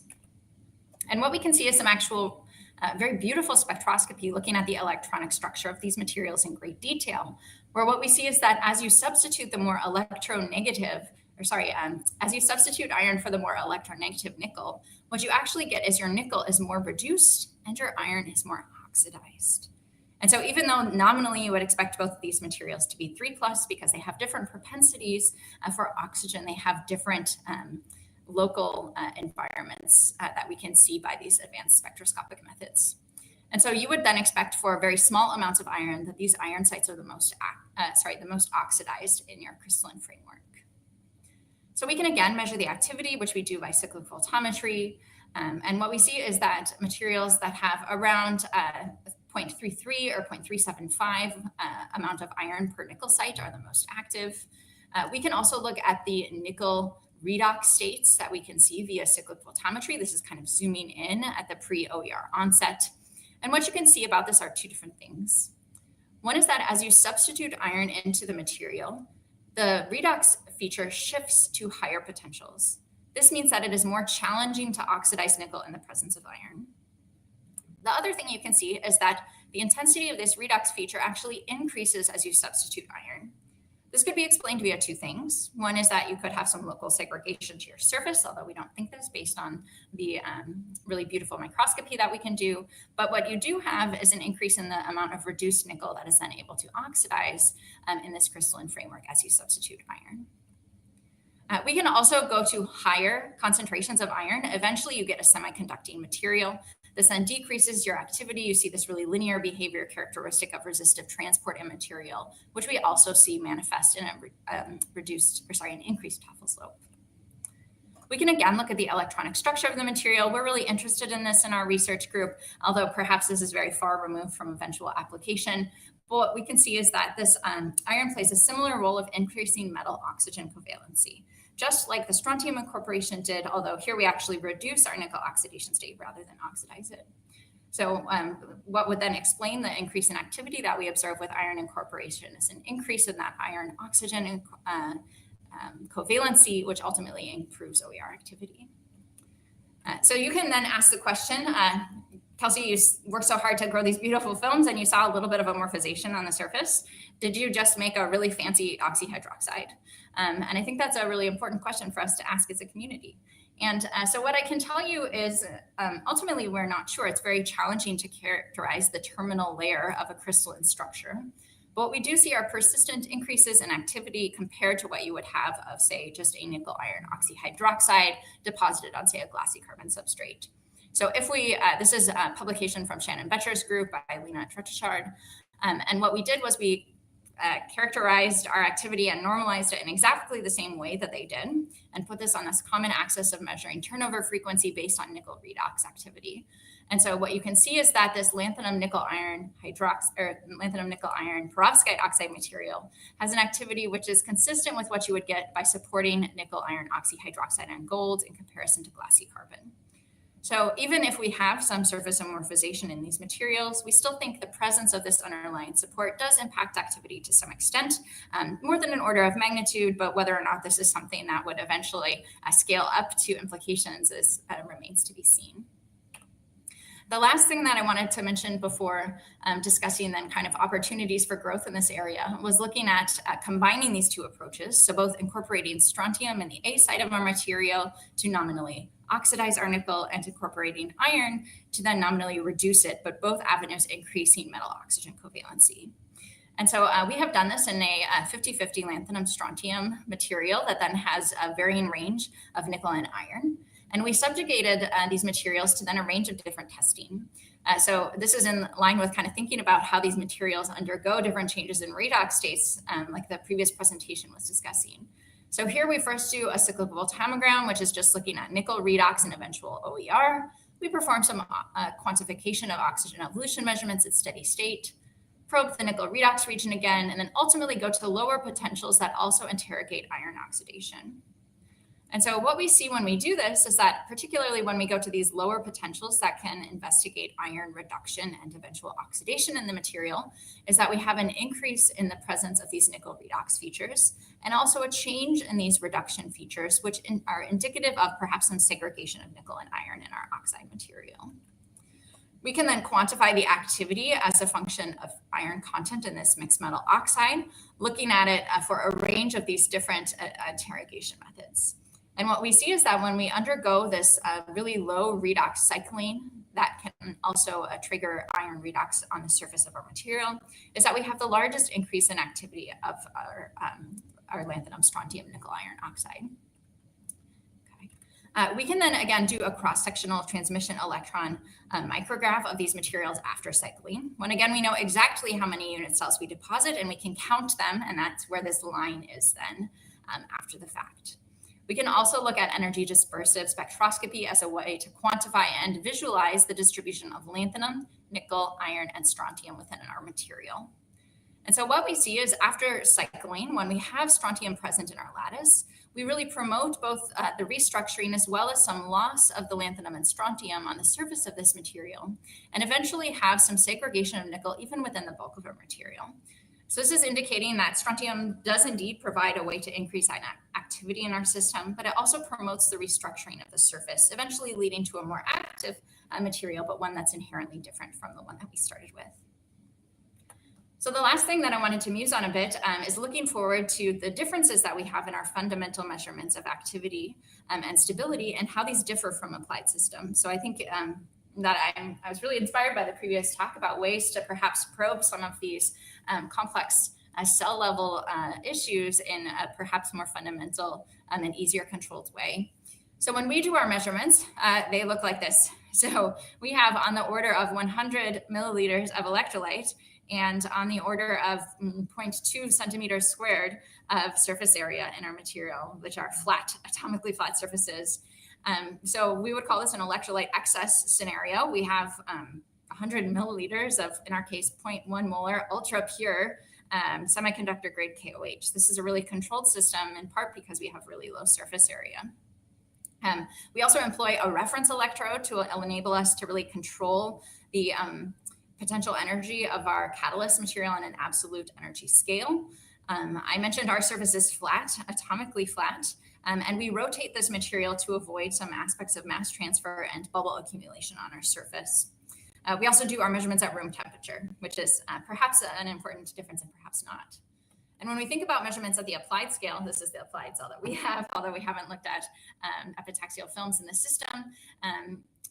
There's perhaps interactions with a membrane. If we look at AEM materials, here we have a polymeric-based hydroxide conductor. We don't have 100 milliliters of liquid KOH in our cell.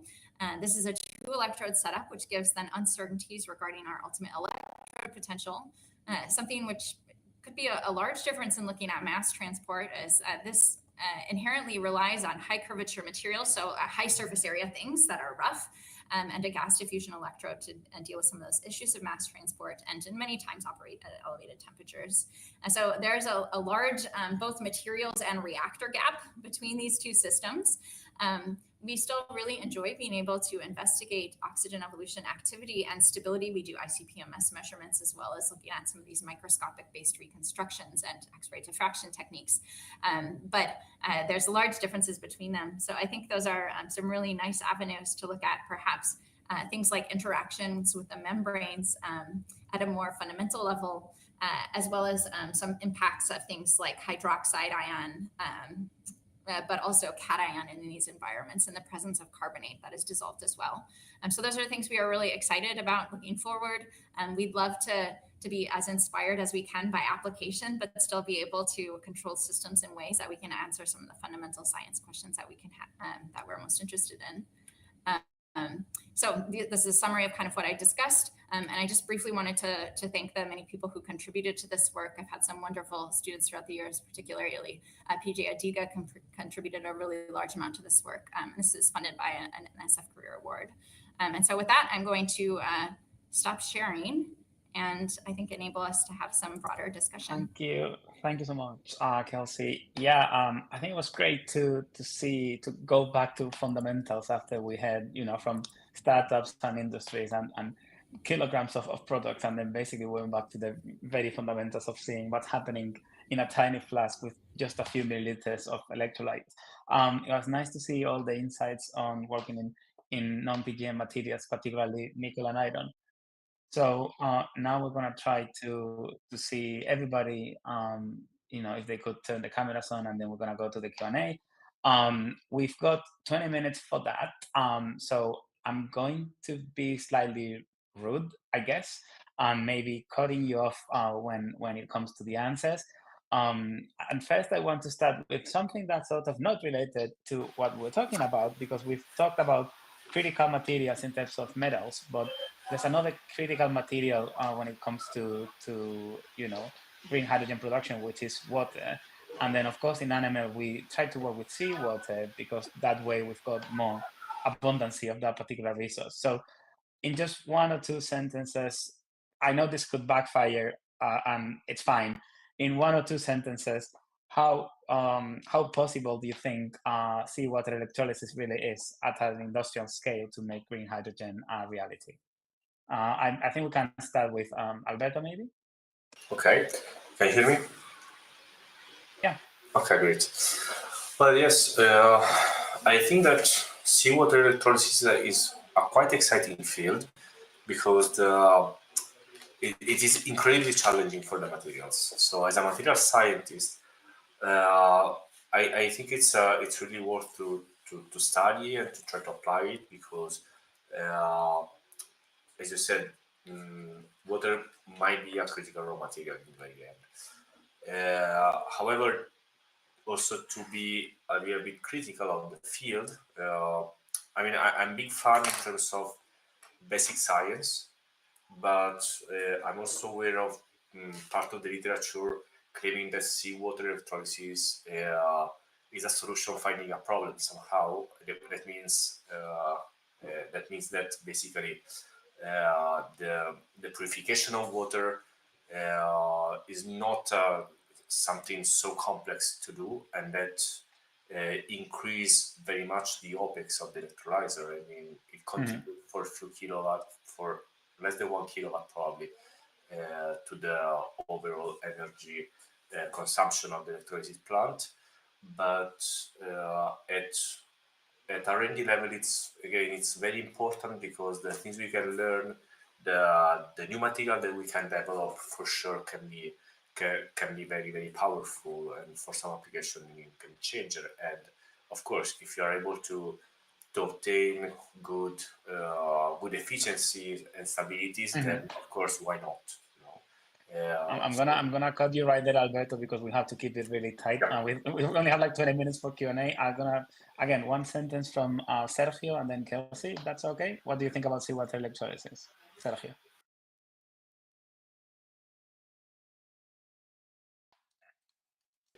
We cannot really hear you, I think. I think you may be muted. What about now? Yeah, that's fine. Go ahead. Perfect. Yep. No, I was saying it's really interesting in the field of research, though I think it's very important to understand that even for applications, even though we might not be as controlled as in a lab, but we always want to have control of the system. So knowing what is the electrolyte is critical, whether that's in a PEM application or an alkaline. We still know what is the solution or electrolyte that's flowing through. So I think there with seawater electrolysis, my main concern would be there's a lot of different things that can be in there that can cause reactions. So really interesting to understand, but some tough challenges, I would say. So Kelsey? Yeah, I think there are a lot of really fundamental science questions that are fascinating in the field of seawater electrolysis. We're active in this space as well. And to me, the thing that I find most challenging is looking at the oxidation side of that reaction and chlorine, potential chlorine evolution, or what the presence of chloride ions could do. And so it's very challenging to design a selective anode catalyst, although we also work in this space.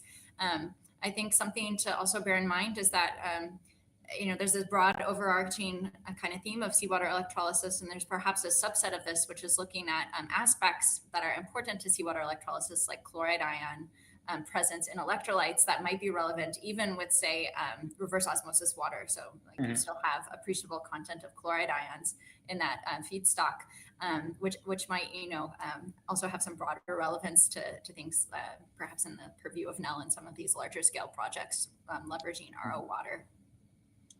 Cool. Thank you so much for your answer. I'm gonna hand over to Suraj. Who, of course, I hope he believes in seawater electrolysis since he's working together with us in Animal. But as co-host of this webinar, I wanted to, give him the chance to also pose a couple of questions to the floor. So Suraj, please go ahead. Yes, thank you, Phil. And I'm really happy that at least all of us are on the same page and we don't have a critic who doesn't believe on seawater electrolysis.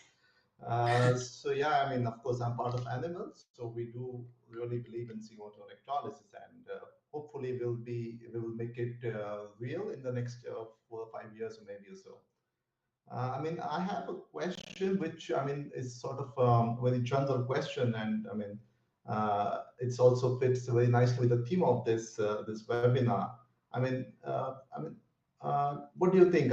It's an open question to anybody who would like to answer. When do you think that the non-PGMs will really be upscaled? And how soon can we see all the non-PGMs in actual AEM or PEM electrolyzers? If nobody answers, I'm gonna head that to. Alberto was just about. Yeah, go ahead, Alberto. Okay. Well, from our side, I would say that we are pretty much ready. There are still something to touch, of course. R&D is something that does never finish, right? So, but still, we have formulations that works, and we're in the process. So, the real question is when AEM is gonna be something in the market. Okay. Sergio, I don't know, maybe Sergio has different points of view from the industrial side. Yeah, non-PGMs, I think those are already used a lot in traditional alkaline. So that of course, there's still avenues to improvement there. In terms of AEM, that's a very active field. As you can see, we've gotten several DOE grants to continue our research and development on that field. So very active. Okay, thank you. That brings me to another question, which I would like to pose this to maybe Kelsey, because I know you also work a lot with iridium oxide. So, how do we replace iridium in PEM water electrolyzers? Are we even close enough to replace iridium? I don't think we know enough as a community yet to make the switch, but iridium is a zero-sum game, right? Like there's not more iridium that we will suddenly happen upon, right? So I think over time, if we continue to invest in green hydrogen and via electrolysis, we'll probably have to make a switch. So, there are some materials that are earth abundant, which perhaps could be stable under those conditions. And then reducing iridium loading, I think, is something that really has to happen, but also in parallel with other aspects of reactor design, to not say rely on iridium oxide for its inherent conductivity under conditions of water electrolysis. And so I think there's lots of avenues we need to work on. And in the near term, I don't have a great industrial perspective, but I think everyone wants stack durability, and iridium is a way to do that you can just pay for. So I think near term, we'll probably keep going in that direction, but there's lots of avenues to reduce the loading and also think about perhaps some incorporation of, say, manganese and other robust transition metal oxides. Okay. Sergio, thanks, Kelsey. I'm gonna hand over to Suraj in a second, but just a kind reminder to everybody who's connected, which, believe it or not, there's a lot of people connected at the moment. If you want to send questions, put them in the chat in YouTube, then we'll see them with a little bit of delay, but we'll see them and can bring them back to the table here. Back to you, Suraj. Yeah, thanks, Fred. Sergio, what is your opinion? You have worked a lot with PEM electrolyzers. So, at NEL, do you still use iridium, or have you found some magic electrode material to replace iridium? No, I think Kelsey did cover and touched really good there. I think the key with iridium is ensuring that it's utilized properly and trying to use use it the best way possible. So that's why we do a lot of our research and development here at NEL, how to ensure that we can take the best advantage of the PGM catalyst. And then what's really also critical there is ensuring that there's a full cycle. So recycling is critical to ensure that there's no issues with regards to the supply. I mean, I was just about to ask about that thing that you brought up about recycling. It's interesting that we've barely touched on that, but it's a key aspect for batteries, as it was brought up by Karina at the beginning. How important is the recycling of components in, green hydrogen generation, and then water electrolysis in general, not only seawater electrolysis? Because of course we think about substituting, but sometimes if we already have something that's really good, like iridium, should we be concentrating on, maybe better recycling and repurposing initiatives? I don't know, Alberto, if this is something you're looking at in your company.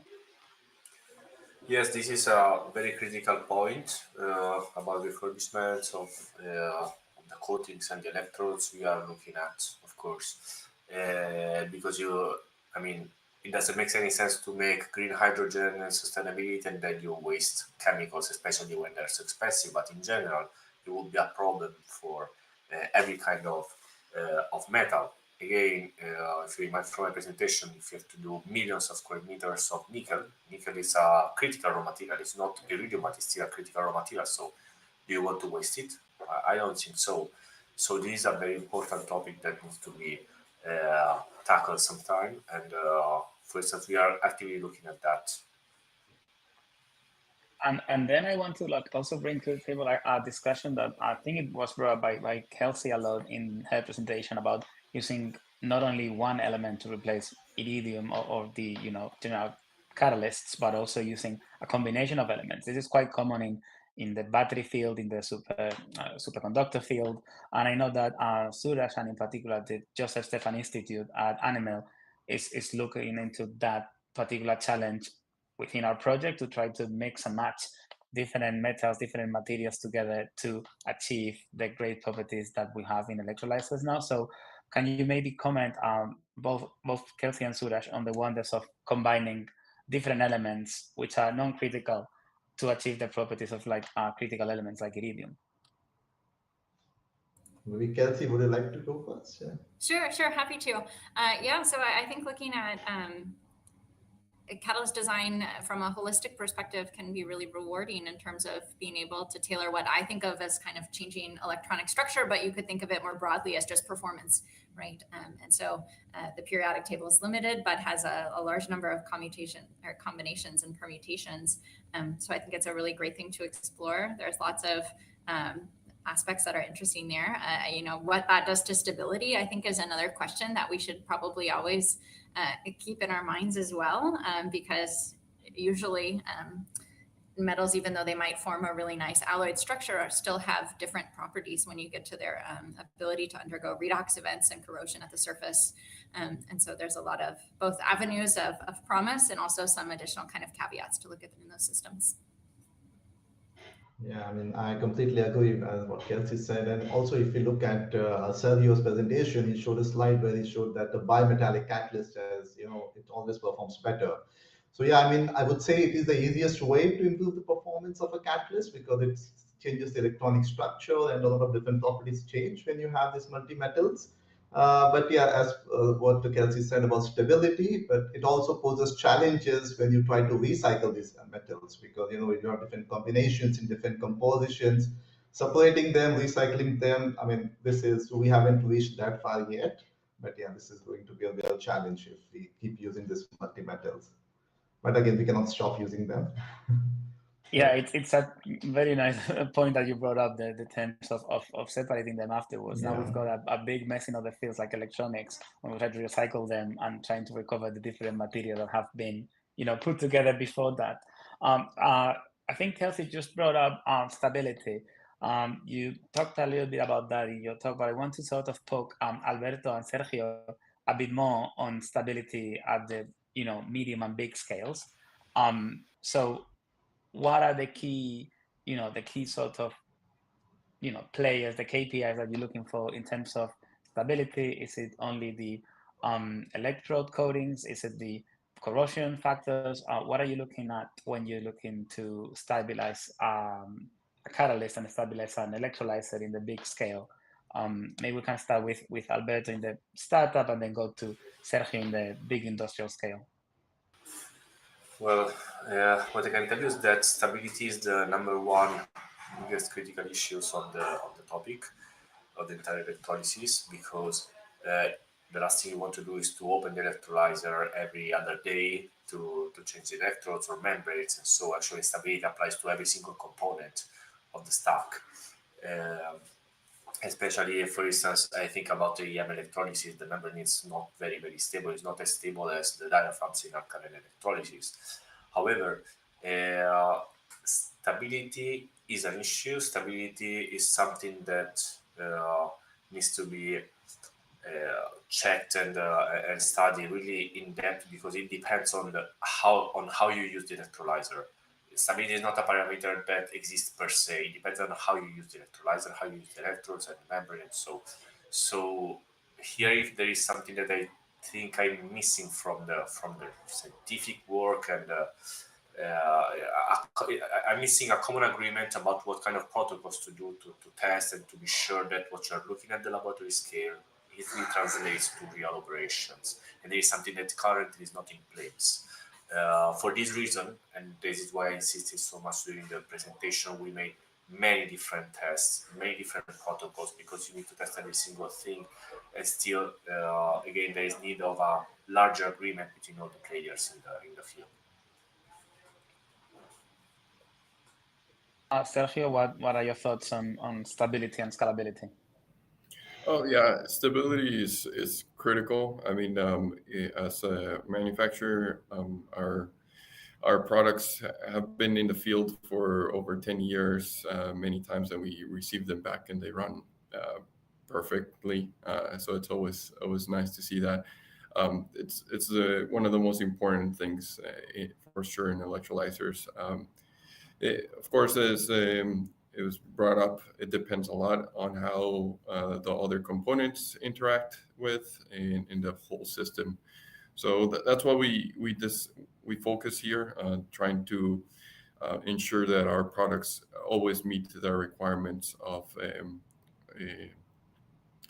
stability and can provide what is demanded from our customers. I do agree it makes it challenging, because there's just the applications are very vast, right? So for electrolyzers, it's not like they just go in one field.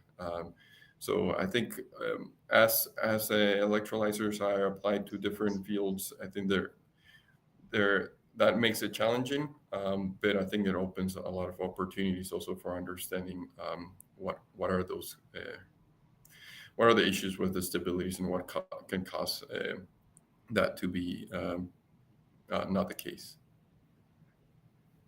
Thanks. I think we've got like just a couple minutes left, so I'm gonna hand over to Suraj in case you've got any other, I think overarching questions that everybody could cover, and we could do another quick, 10 seconds reply by each of the speakers, and go back to closing the webinar. Yeah, thanks, Fred. So maybe just one last question. I mean, this is regarding the use of critical materials that Alberto was talking about. So as an academicians, we know we have the liberty to keep, still researching the cobalt and nickel and all these materials. But I would like to have an opinion from the industrial experts. I mean, do we have the liberty to continue, using the critical raw materials, or you are making a conscious effort to move away from this? Well, from my point of view, there is a reason why they are critical raw materials, right? They are classified. So it is important to move away from them, but we need to check about the alternatives and the alternatives that are currently available. And also there is another topic. If you change the base material of electrolysis, probably you push the entire sector behind of 20 years probably. So this is not the timing. I'm afraid that this is not the timing to do this shift. If we really want to achieve green hydrogen by 2030, which is just in 6 years' time, we cannot really discuss the very fundamental, the very base of the electrolysis.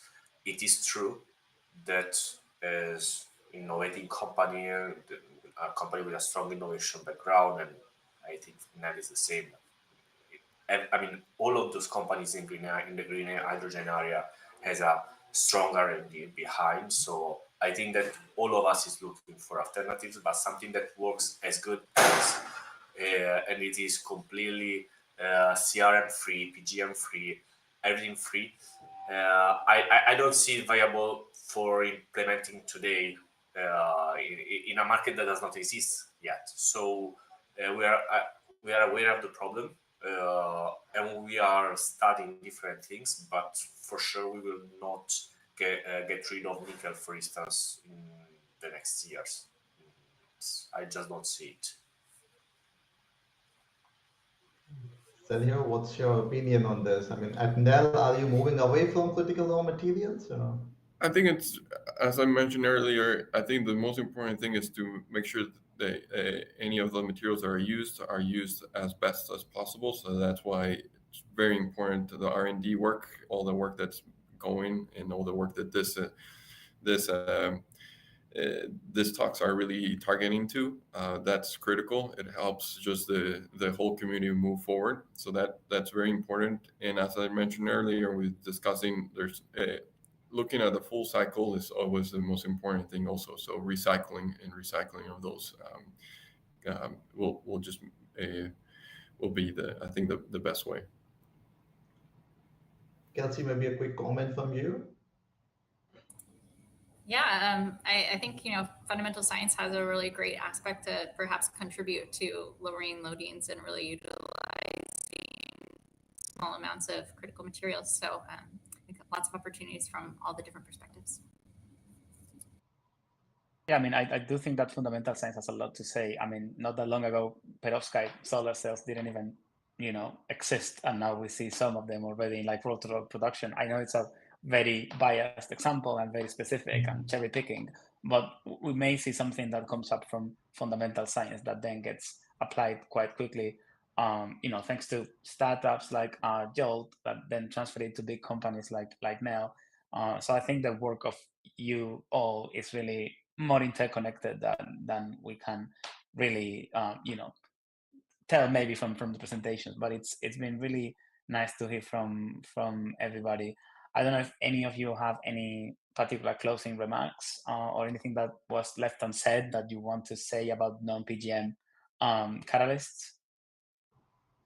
I see that's not the case. I want to close then by thanking Suraj Gupta again from the Joseph Stefan Institute in Slovenia, and also the project ANML for helping ANML co-organize this great webinar. It's been a challenge for us to have those many speakers at the same time. It's been a technical challenge, and it's been also like a scientific challenge to put together the program. There's so many great experts in the field, but it's been a true pleasure to have you on board. We really hope to keep organizing these multi-speaker webinars.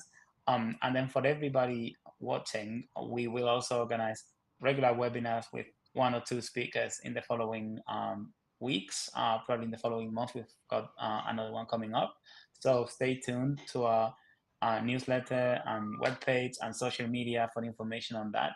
And then, like I said at the very beginning, we do have a blog post that was just released like a week ago on non-PGM materials and CRM electrolyzers on our webpage, anml.eu. It's quite long, but it's very well researched and has a lot of very useful references. So if you're interested in the topic of non-PGM, trying to understand all the different acronyms, PGM, CRM, all these kind of things, do give it a read. It's really interesting. And I don't want to close without thanking Karina Faber again for joining us today. She couldn't join the Q&A, sadly, but it was a true pleasure to have a representative from the European Innovation Council in this webinar. It was the first time we have that too. and sort of showcases the value that the EIC gives to their own projects, the EIC funded projects. And it was a true honor to have Karina here today with us. For anybody who's interested in the Solar 2X EIC Pathfinder Challenge call that's coming up, I encourage you to go and check out the EIC webpage. And for anybody else who came here today, I hope you really enjoyed the webinar. If you're interested in staying in touch with ANML, do follow our webpage, our social media, and subscribe to our newsletter. There's a lot coming up in the next few months. Thank you everybody for joining, and thanks again, Suraj, for co-organizing this wonderful webinar. Yeah, and I'm really grateful to all the speakers for joining us, and hopefully we'll stay in touch and discuss more science and more things together about water electrolysis. Thank you so much. Thanks, Fernando, again. Thanks. I'm sure that a lot of collaborations will arise from here. Thank you everybody for joining, and see you in the next webinar. Thank you.